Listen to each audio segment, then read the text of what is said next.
In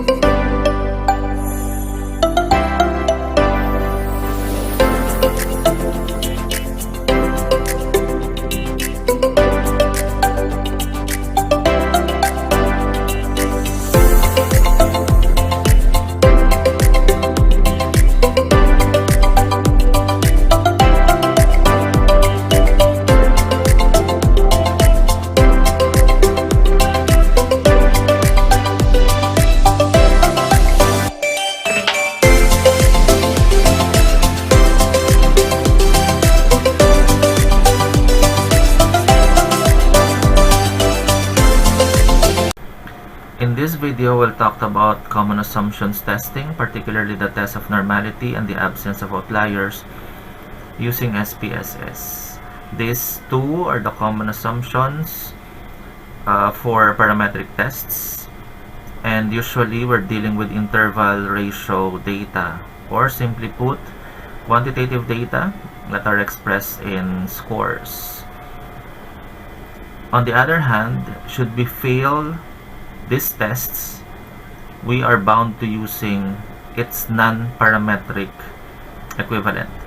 So as you can see here, Pearson R, paired samples t-test, independent samples t-test, one-way ANOVA, repeated measures ANOVA are examples of parametric tests, and their equivalent non-parametric tests. So if we will be failing, say for example, the test of normality, instead of using Pearson R, we choose Spearman-Rho.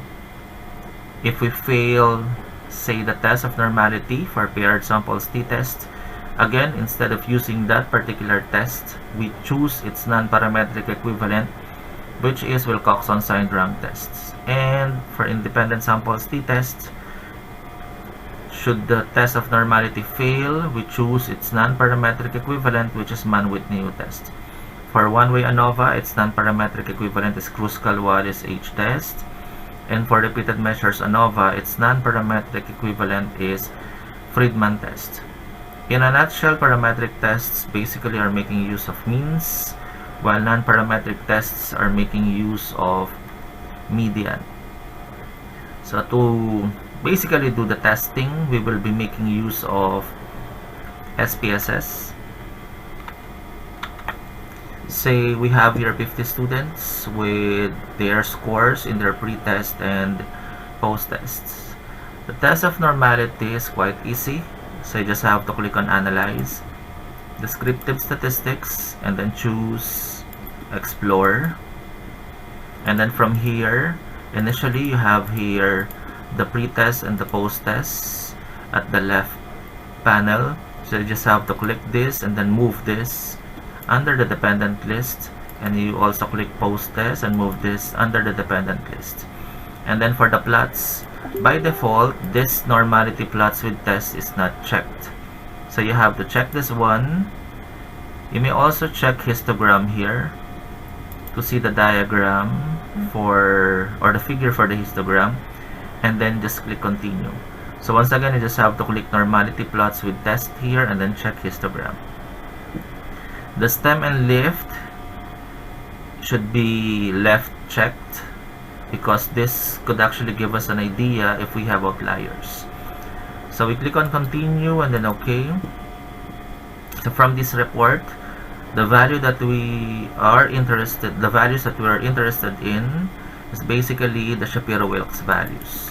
So as you can see here, in the Shapiro-Wilk, for the pre-test, the sig value or the p-value is 0.451.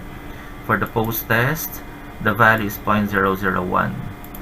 So what signifies normally distributed data? So your data can be considered to be normally distributed if the sig value is greater than 0.05. Again, if the sig value is greater than 0.05, it means that you're able to meet the assumption or the assumption of normality. However, if it is below 0.05, then you fail the test of normality.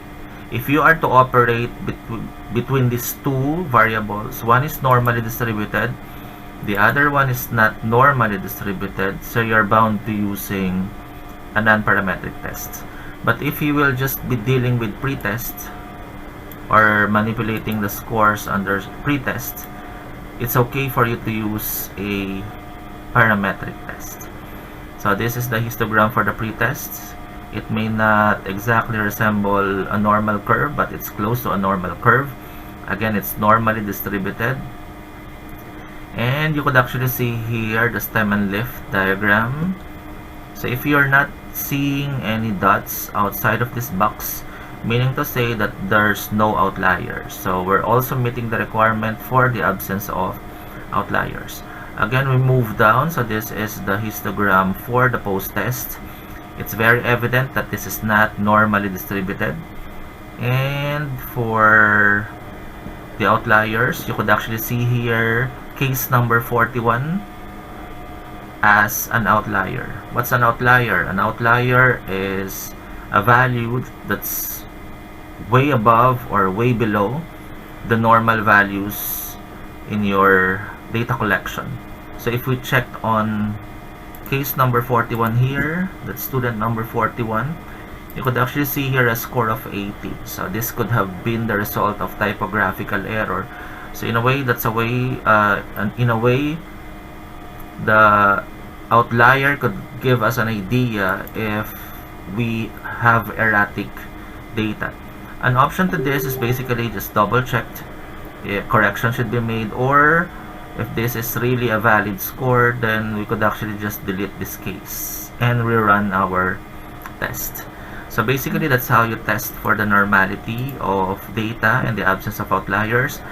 Again, you could just jump straight at the Shapiro-Wilk's value. Look at the sig value. If it's greater than 0.05, then our data can be considered to be normal. Thus, we may use any parametric tests as identified under this list.